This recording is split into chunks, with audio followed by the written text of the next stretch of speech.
할렐루야. 아멘. 오늘도 주일 예배 나오신 여러분을 환영하며 축복합니다. 우리 서로 바라보면서 이렇게 인사 한번 나눴으면 좋겠습니다. 잘 오셨습니다. 잘 오셨습니다. 네, 언제나 서로를 환영하고 또 우리의 그 환영의 고백 속에 예수의 사랑이 잘 증거되어지고 또 흘러갈 수 있기를 주님의 이름으로 축복합니다. 이제 우리 주일학교 여름 사역 가운데 이제 절반이 지나갔습니다. 우리 영유치부부터 또 유초등부, 중고등부 이르기까지 이제 여름 성경학교와 수련회가 마쳐졌고 또 이제 청년부의 수련회가 남아 있습니다. 여러분, 이 여름 사역을 위해서 여러분들 많이 기도해 주시고 또 물질로 후원해 주셔서 너무 감사합니다. 우리 사랑하는 자녀들이 마음껏 말씀을 듣고 또 함께 뛰어놀면서 하나님의 은혜를 경험했습니다. 여러분, 우리 자녀들이 또 여름 이 사역을 한번 경험한 것으로 끝나지 않고 또 앞으로의 모든 시간들 속에 그 들은 말씀이 아이들의 삶에 뿌리 내려서 그들이 항상 하나님의 뜻대로 살아갈 수 있도록, 그리고 그들의 삶을 통해 하나님의 역사가 또 자손 만대에 이르도록 흘러갈 수 있도록 여러분들이 그 역사가 나타날 수 있게 끝까지 기도해 주시는 저와 여러분들 되시기를 주님의 이름으로 축복합니다. 그리고 오늘 우리는 이따가 광고를 통해서 보시겠지만 그동안 이제 코로나 기간 동안 멈추어 있던 이제 단기 선교 사역을 시작하려고 합니다. 제가 조금 더 일찍 왔으면 이 여름에 단기 사역을 갖겠지만 이제 준비의 시간도 필요하고 또 기도의 시간도 필요해서 이제 1월 달에 단기 선교 사역을 하고자 합니다. 여러분, 제가 여러분에게 별다른 이제 요구를 잘 하지 않습니다. 이 목회자로서 여러분들의 상황과 형편들을 잘 알기 때문에 기도해야 된다, 또 우리가 열심히 예배 참여해야 한다, 또 열심히 전도해야 한다 말씀을 드리지만 구체적인 요구들을 제가 잘 드리지 않는 편인데요. 선교만큼은 우리가 구체적으로 헌신할 수 있어야 합니다. 내가 가든지 보내든지 둘 중에 하나 해야 합니다. 무관심은 허락할 수가 없습니다. 여러분, 왜냐하면 선교만큼은 하나님이 우리에게 은혜 주시는 가장 위대하고 결정적인 통로가 되기 때문입니다. 여러분, 이 기회를 놓쳐서는 안 됩니다. 그러므로 오늘 말씀을 통해서도 우리에게 허락하신 선교의 마음은 무엇인지, 그리고 우리가 감당해야 될 사명은 무엇인지 함께 살펴보며 은혜 누릴 수 있기를 주님의 이름으로 축복합니다. 여러분, 우리나라에 수많은 선교사님들이 들어왔습니다. 그 선교사님들이 들어와서 피를 뿌렸습니다. 제일 먼저 로버트 토마스 선교사님을 시작으로 수많은 선교사들이 우리나라에 발 한번 디뎌보지 못하고 또 그저 그 선교를 위해 너무나도 많은 준비, 정말로 뜨거운 준비를 하고 와서 그저 이 땅 한번 밟아보고는 목숨을 잃은 선교사들도 너무나도 많습니다. 세상 사람들이 볼 때는 허무한 죽음이라고 할 정도로 정말로 세상에서 많은 학문을 하고 또 세상에 또 높은 지위를 누렸음에도 불구하고 그 모든 것을 포기하고 이 땅 가운데 나아왔다. 또 정말로 이 땅에서 별다른 일을 해보지 못하고 돌아가신 분들이 참 많습니다. 그러나 하나님은 그들의 죽음과 그들의 헌신 앞에 하나도 부족함이 있다라고 말씀하지 않습니다. 어느 것 하나 허무하다 말씀하지 않습니다. 그 모든 시간들이 귀하고 또 그들의 핏방울 하나하나가 하나님께서 가장 기뻐하시는 모습이었다 평가하고 계십니다. 여러분, 그 선교사님들이 이 땅 가운데 왔을 때 다 첫인상이 무엇인 줄 아십니까? 이 조선이라고 하는 나라를 향하여서 그 열정을, 열심을 가지고 나오신 선교사님들이 이구동성으로 선교지의 첫 보고를 쓰면 들어갔던 문장이 뭐냐면 조선의 사람들은 게으르고 느리다 였습니다. 우리나라 사람들은 참 게으르고 느렸던 것 같아요. 많은 이들의 인상이, 외부인들이 우리를 바라볼 때 인상이 그랬어요. 그런데 채 100년이 지나지 않고 여러분 우리나라의 인상이 어떻게 바뀐 줄 아십니까? 우리나라를 대표하는 가장 대표적인 단어가 뭐냐면 빨리빨리. 여러분 선교사님들이 우리나라를 바라보고 참 조선은 게으르고 느리다라고 했는데 우리나라는요 100년도 채 되지 않아서 근면하고 빠른 나라가 되었어요. 아무도 우리나라 사람들을 향해서 게으르고 느리다라고 평가하는 사람들이 없습니다. 여러분 왜 우리나라가 근면하고 빠른 나라가 되었을까요? 참 느리고 게을렀던 사람들이 어떻게 빠르고 근면한 사람들이 되었을까요? 저는요 여기에 선교사님들의 피가 있었기 때문이라고 확신합니다. 선교사님들의 기도와 그들의 피가 있었기에 그것이 동력이 되어서 게으르고 느린 민족이 근면하고 빠른 민족이 되었다라는 것입니다. 여러분 우리에게 일어났던 수많은 변화들의 중심에는 이 선교사님들의 헌신이 있었습니다. 선교사님들의 열정과 선교사님들의 기도와 그들의 피 흘림이 있었기에 우리는 변화되어 줄 수 있었고 이제는 세계에서 가장 많은 선교사들을 파송하는 나라가 되게 된 것입니다. 사랑하는 성도 여러분, 이 선교의 역사는 이토록 그 민족을 변화시킬 수 있는 생명의 씨앗을 뿌리는 일입니다. 그러므로 우리는 이 선교의 사명을 결코 우습게 여겨서는 안 되는 것입니다. 지금 이 나라에도 베풀어야 할 사람들이 많고 또 우리 주변에도 나누어야 할 사람들이 많습니다. 그러나 그것들을 제가 무시하라는 것이 아니라요. 그 사명은 사명대로 우리가 감당하면서 선교의 사명도 감당해야 한다는 것입니다. 여러분 선교의 사명을 두고 많은 이들이 제일 마지막에 두려고 하는 경향이 있는 것 같습니다. 우리 안에도 구제해야 할 사람도 많고 바깥은 나중이다. 여러분 우리가 섬기고 우리가 베풀어야 할 자리들이 많다면 선교의 자리도 그 많은 베품과 나눔의 자리 중에 하나입니다. 아니 선교를 통해 여러분 생명의 역사가 일어나는 것을 우리가 볼 때 우리의 나눔과 베품은 더 큰 동력을 얻습니다. 여러분 생명이 살아나는 일을 위하여 우선순위가 사실은 어디 있습니까? 모든 일에 우리는 동일한 마음으로 기쁨으로 감당해야 할 것입니다.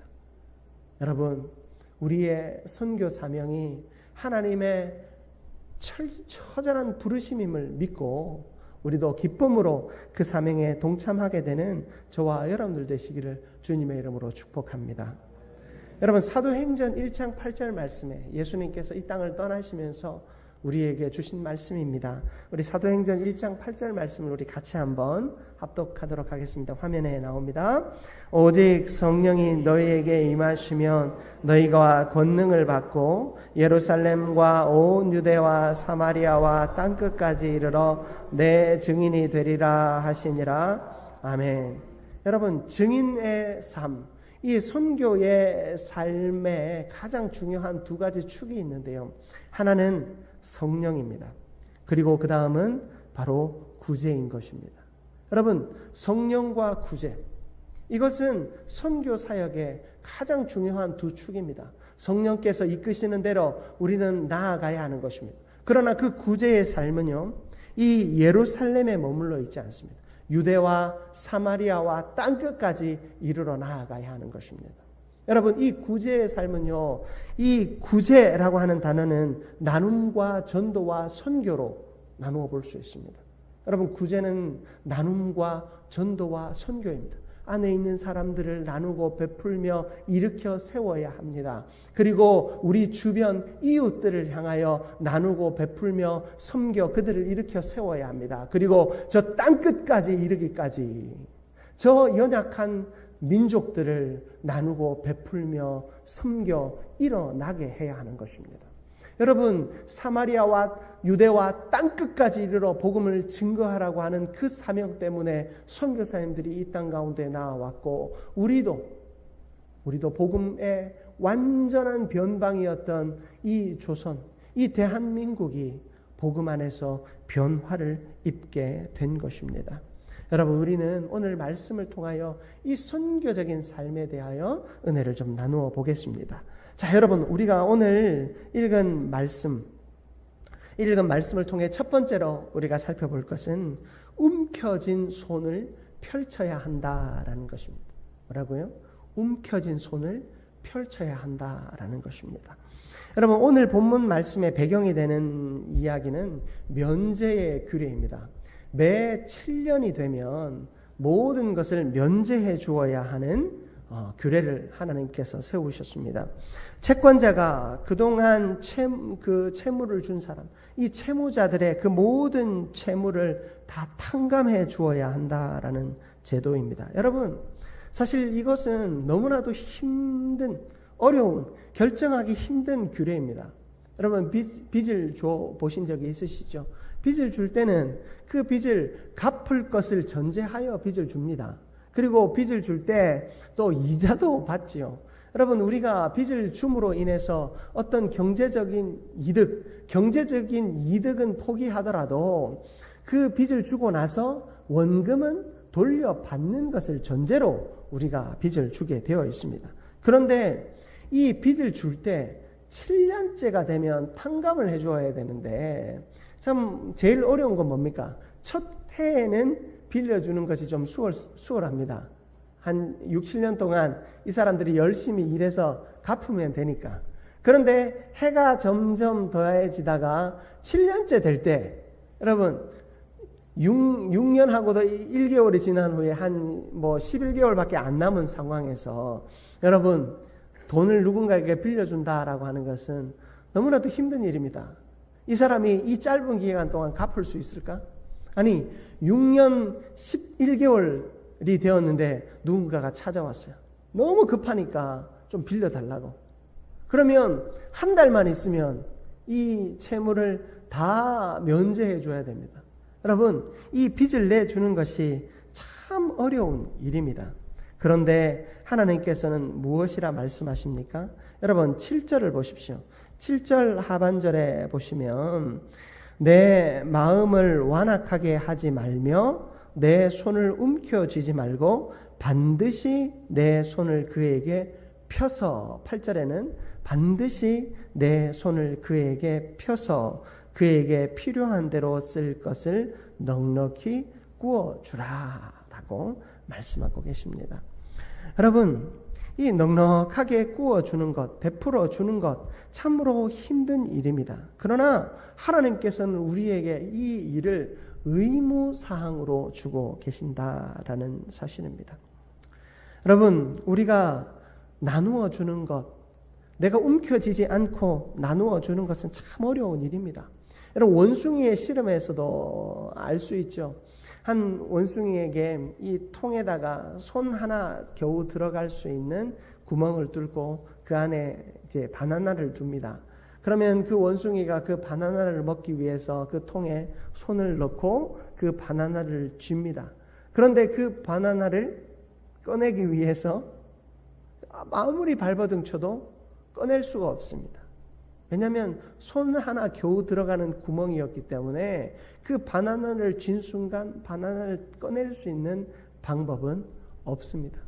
그 손을 뺄 수 있는 유일한 방법은 그 바나나를 손에서 놓는 것이죠. 여러분, 아이들에게 간식을 주고는 그거 하나 달라라고 한번 말해 보신 적 있으십니까? 아이가 어릴수록 그 나누는 것이 참 어렵습니다. 그 아이는 그 쥔 것을 꼭 손에 쥐고 내놓지 않죠. 심지어 어떤 아이는 그 손에 쥔 것을 주지 않기 위해서 가슴에 품고 몸을 쫙 움츠립니다. 하나만 줘도 해도 끝까지 주지 않고 움츠립니다. 여러분, 사람의 본능은요, 내가 가진 것이 있으면 놓지 않는 것이 본능이에요. 사람의 본성은 놓지 않고 꽉 쥐고 또 움츠리는 것이 본성입니다. 갓난아이가 태어났을 때 그 아이의 손에 손가락을 한번 넣어 보셨습니까? 그 아이는 본능적으로 그 손가락을 꼭 쥡니다. 무언가를 쥐고 움츠리고 움킨다라고 하는 것은 여러분 살고자 하는 본능이죠. 그런데 그 본능을 넘어서 누군가에게 나의 준 것을 펼친다라고 하는 것, 참으로 어려운 일입니다. 그런데요, 여러분, 성경의 진리는 놀랍습니다. 여러분, 여기에 움켜진다라고 하는 단어, 움켜진다라고 하는 단어의 원문의 뜻은 뭐냐면 닿다, 죽다, 정지하다라는 뜻을 가지고 있어요. 이 움켜진다라고 하는 것은요, 부정적인 의미를 가지고 있습니다. 특히 이 죽는다라는 의미를 가진 이유가 뭐냐면, 여러분 혹시 염하는 데 들어가 보셨습니까? 염을 할 때 이 몸을 꽁꽁 싸맵니다. 왜 싸맵니까? 이제 이 관에다가 넣어서 이 무덤에 묻을 때 이 뼈나 이 몸의 형태가 그대로 유지된 채로 썩기를 바라기 때문에 우리는 이 꽁꽁 싸매는 문화를 가지고 있습니다. 특히 이 유대인들의 장례 풍습도 마찬가지였습니다. 그들은 시신을 묻지 않죠. 대체로 그들을 어떤 이제 동굴 같은 데다가 이렇게 그 형태를 보존하여 집어넣습니다. 그렇기 때문에 형태가 잘 보존되어지기 위해서 감습니다. 여러분 미라 발견된 것들도 보시죠. 꽁꽁 싸매서 시신을 보관합니다. 이 움켜지다라는 말에 이 죽다 의미가 나온 것이 뭐냐면 이 시신을 꽁꽁 싸매는 행위를 가리킬 때 쓰는 단어가 바로 이것이었기 때문입니다. 여러분 시신을 꽁꽁 싸매어 그대로 두면 여러분 죽은 모습 그대로 두는 것 아닙니까? 그것을 꽁꽁 싸매어 두면 더 이상 성장이 없고 발전이 없습니다. 그것이 살아나지 않습니다. 여러분 우리가 움켜쥐는 행위는 사실은 더 이상 발전이 없고 성장이 없는 그 모습 그대로의 형태인 것입니다. 그러나 이 반대로 펴라라고 할 때 네 손을 펴서 그에게 필요한 대로 쓸 것을 넉넉히 주라라고 말씀하시는 이 펴다라고 하는 말의 원문의 뜻은요. 시작하다, 쟁기로 밭을 갈다, 새기다, 해방시키다 이런 의미를 가지고 있어요. 여러분 편다라는 것은 뭡니까? 이 펼치게 되면 모든 것이 새롭게 시작하는 겁니다. 쟁기로 밭을 가는 행위, 여러분 해방시키는 행위, 시작하는 행위, 여러분 그것이 펴는 것입니다. 여러분 모든 생명은 펴에서부터 시작되고 모든 역사는 펼침에서부터 시작되는 것입니다. 여러분 우리가 하나님 앞에서 우리의 가진 것을 펼쳐내는 것이 구제요, 선교요, 생명의 사역인 줄 믿습니다. 여러분 그러므로 우리가 손에 꼭 쥔 것을 펼쳐낼 줄 알아야 합니다. 여러분 요한 1서 3장 17절 말씀입니다. 요한 1서 3장 17절 말씀 같이 한번 봉독합니다. 누가 이 세상의 재물을 가지고 형제의 궁핍함을 보고도 도와줄 마음을 닫으면 하나님의 사랑이 어찌 그 속에 거하겠느냐. 아멘. 궁핍함을 보고도 도와줄 마음을 어떻게 하면요?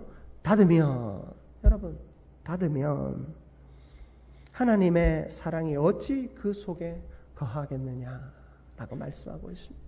여러분 움켜쥐면 거기에 머물러 있거나 썩어지게 되어 있습니다. 머물러 흘러가지 않는 것은 결국엔 썩습니다. 누군가를 병들게 하고 누군가를 죽게 만드는 것입니다.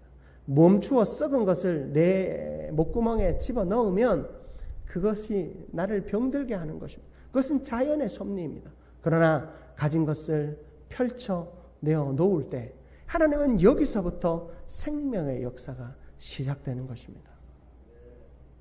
오늘 아침에 저희 집에 아들 둘이 이제 약간의 논쟁이 붙었습니다. 헌금은 최소 단위가 있는가? 예, 자기들끼리 논쟁이 붙어가지고 아빠한테 왔더라고요. 헌금할 때 최소한 얼마를 해야 되는가?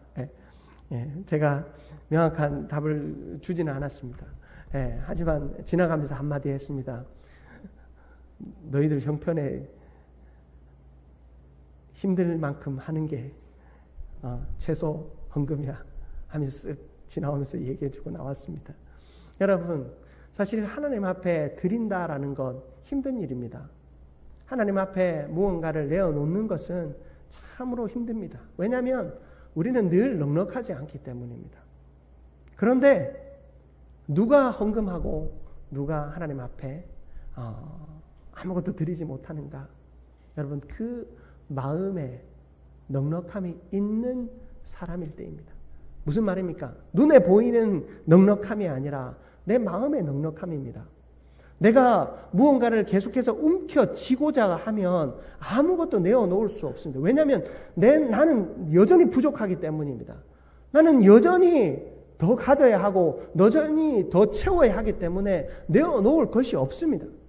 그러나 내가 가진 것을 내 손바닥에 쥐고 보는 것이 아니고 펼쳐놓고 보는 것입니다. 이것이 어디로 흘러갈지를 먼저 생각하는 겁니다. 내가 가진 것이 어디로 흘러가야 할지를 먼저 생각하고 내가 모으기 시작하면요.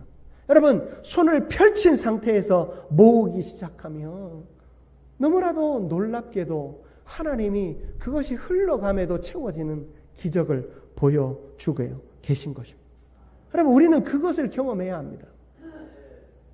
하나님 앞에 나누고 베풀 때 하나님은 우리 안에 넉넉하게 채워주십니다. 그것이 우리가 두 번째 살펴보아야 할 것입니다.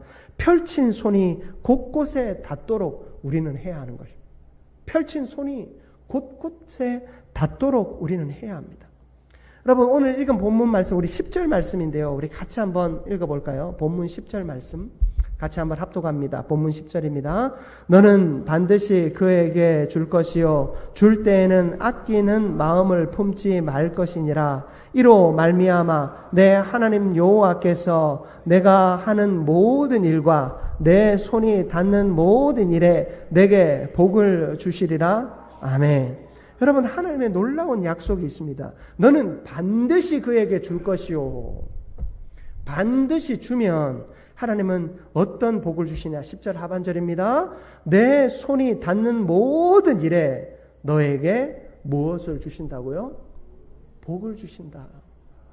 손이 닿는 일에, 그 닿는 일이 잘 되는 것은 말할 것도 없고, 그 내 펼친 손이 닿는 곳마다 하나님께서 복을 주실 뿐만 아니라 내 손을 펼친 나에게도 하나님께서 넉넉하게 채우시는 복을 주신다라고 말씀하고 계신 것입니다. 여러분, 우리는 어쩌면 큰 통로와 같습니다. 큰 통로와 같습니다. 우리의 일이 작은 구멍으로 뭔가가 흘러갈 때는 졸졸졸졸 그것이 흘러가지만 큰 길을 통하여 흘러갈 때는 콸콸콸콸 많은 것이 흘러갑니다. 그런데요, 여러분, 우리가 쥐고 무언가를 가득 가지고 있는 것보다 흘러가는 큰 강을 소유한 사람이 되어야 하지 않겠습니까?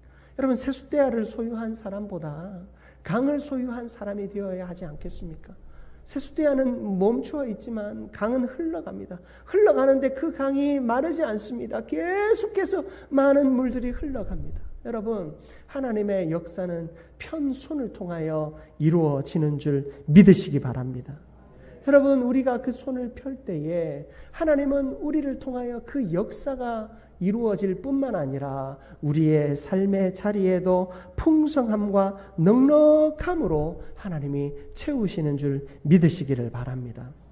여러분, 사도행전 9장에 보면 요바에 살고 있던 다비다라고 하는 여인의 이야기가 소개됩니다. 이 다비다라고 하는 이 여인은 선행과 구제를 열심히 하던 사람이에요.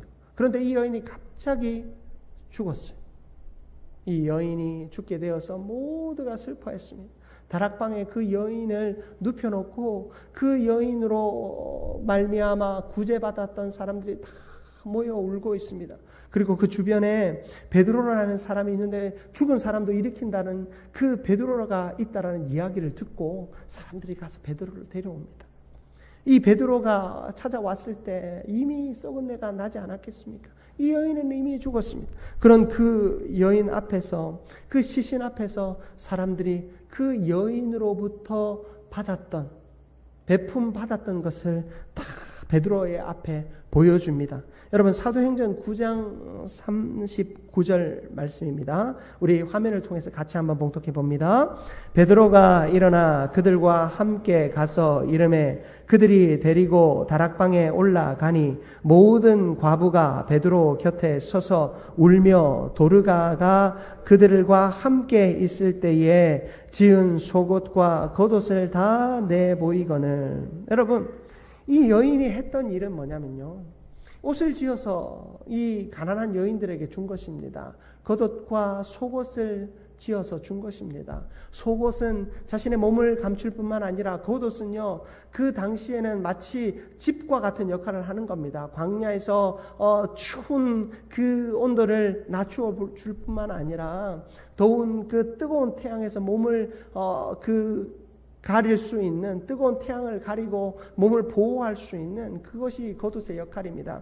속옷과 겉옷에 분명한 역할들이 있었고 그 두 가지를 다 가지는 것이 쉬운 일이 아닙니다. 그런데 이 여인은 그 가난한 여인들에게 속옷과 겉옷을 만들어 내어 주었습니다. 베드로 앞에서 그 여인들의 자신들의 옷을 내어 보여주고 자신들의 속옷을 내어 보여줍니다. 베드로에게 보여줍니다. 우리에게 이렇게 사랑을 베푼 사람입니다. 살려주십시오. 베드로가 이 여인을 살려냅니다. 여러분, 베풀고 나눈 자를 통하여서 하나님은 기적을 행할 뿐만 아니라 그 베품을 받은 사람을 통하여 하나님은 또 다른 역사가 일어나게 하심을 이 말씀을 통해 보여준 것입니다. 여러분, 나눔을 받은 사람은요, 그 삶을 통하여 베푼 사람에 대한 기억과 또 그 베푸는 그 일을 행하게 하신 하나님의 역사를 날마다 증거하며 살아냈습니다. 여러분, 우리는요, 선교사님들을 통하여서 나눔과 베품을 받았습니다. 그 선교사님들을 통하여 받은 것을 우리의 이 삶을 통하여 오늘 이렇게 근면하고 성실한 우리의 삶을 통해 이렇게 풍성함을 통하여서 우리가 증거하고 있지 않습니까? 또 새로운 선교사들을 파송하면서 그들에게 나누고 베푸는 그 삶을 통하여 우리가 증거해주고 있지 않습니까? 여러분, 나눔을 받은 사람도 그 받음을 통하여 하나님의 역사가 증거되어짐을 나타내고 하나님께서 주신 것으로 그 손을 펴서 끊임없이 흘려내 보내야 하는 것입니다. 여러분, 저는 다른 일에는 여러분에게 크게 강조하지 않으려고 합니다만은 여러분, 이 선교만큼은 우리가 기쁨으로 감당해야 합니다. 여러분, 단기 선교 우리가 가야 합니다. 우리가 갈 때 우리가 이 모두가 가면 좋겠지만 또 가는 사람이 있으면 보내는 사람도 있어야 합니다. 여러분, 한 사람도 빠짐없이 우리 선교를 보내시는 분이 되었으면 좋겠어요. 우리 아이들에게 제가 니들 형편에 조금 힘들 만큼 내는 것이 최소단이다라고 했는데요. 여러분, 우리가 하나님 앞에 여러분이 할 수 있는 것, 이 어떤 선교나 구제를 안 해본 사람들은요, 한번 하는 것이 참 힘이 듭니다. 그래서 여러분들에게 너무 많은 것을 제가 요구한다는 것이 아니라 여러분, 내가 할 수 있는 만큼 작은 것으로 여러분 5,000원, 10,000원도 괜찮습니다. 여러분, 우리가 하나님 앞에 그 선교를 하자는 거예요. 내가 생명을 전하는 일을 위해서 내가 헌신하자는 거예요. 여러분, 우리가 기도만 할 수도 있습니다. 저는 기도 담당하겠습니다. 할 수 있습니다. 하지만 선교의 일에 기도만 하는 것보다 물질도 보내고 기도하면 하나님, 내가 더 기도할 수 있습니다. 여러분, 우리가 물질에 있는 곳에 마음이 있다라고 말씀하시잖아요. 여러분, 물질에 있는 곳에 마음이 있다라는 것은 내가 물질을 드림으로 그 드린 곳을 향하여 내가 기도하고 그 기도하는 책임감을 가지고 선교의 사명을 다하며 살아갈 수 있는 것입니다. 여러분, 우리 한민교회 성도들은 한 사람도 선교를 위해 헌금하지 않는 사람이 없기를 축복합니다. 여러분, 우리는요, 작은 금액이라도 하나님께 드려보십시오. 1,000원도 좋습니다. 100원도 좋습니다. 여러분, 작은 것으로 시작해 보십시오. 하나님 앞에 물질이 흘러가도록. 여러분, 내 손을 펼쳐 보시기 바랍니다. 내 손을 펼칠 때 하나님의 역사가 그 손에서 시작되는 거 여러분 한번 보시기 바랍니다. 여러분 저는 단언하건대 선교하는 자를 통해 하나님 역사하십니다. 선교하는 자를 통해 하나님 역사하십니다. 여러분 한순간도 하나님께서는 그 사람을 내버려 두지 않습니다. 나누고 베푸는 자를 하나님께서 복 주시고 채우실 것입니다. 말씀을 마무리하기 원합니다. 여러분 오늘 이제 단기 선교 광고를 시작하러 모집도 하고 또 이제 지금은 당장은 아닙니다. 구체적으로 이제 후원도 모집하고 기도 대원들도 모집할 겁니다. 여러분 그 모든 일들이 이루어질 때 여러분 동참하십시오. 보내든지 가든지 둘 중에 하나는 꼭 하십시오. 무관심한 사람은 아무도 없기를 축복합니다. 선교뿐만이 아닙니다. 구제와 나눔과 베푸는 모든 일에 여러분 한 사람도 그저 무관심한 사람이 없기를 축복합니다. 여러분 모두가 이 선교하는 일에 하나님 앞에 동참함으로 하나님의 놀라운 역사가 선교적인 우리의 삶을 통해 나타나고 우리의 인생이 변화되어지고 우리의 모든 헌신의 삶이 변화되어지는 그 역사를 경험하게 되는 저와 여러분들 되시기를 주님의 이름으로 축복합니다. 사랑과 은혜가 충만하신 하나님 아버지 너무나도 감사합니다. 하나님께서 우리를 사랑하셔서 은혜 주시고 그 주신 은혜 속에 믿음으로 살아갈 수 있도록 인도하여 주심에 감사드립니다. 하나님 나누고 베푸는 모든 삶이 하나님 앞에 능력이 되는 인생이 되게 하여 주옵소서. 하나님께서 우리에게 주신 것 하나님 그것으로 주를 위하여 일할 뿐만 아니라 하나님 또 연약한 우리의 삶에 하나님께서 공급하여 주시는 그 은혜들도 마음껏 누리며 살아가는 우리가 되게 하여 주옵소서. 나누고 베풀 때 복 주신다 하셨사오니 그 약속 믿고 믿음으로 나아가는 우리 모두가 되게 하여 주옵소서.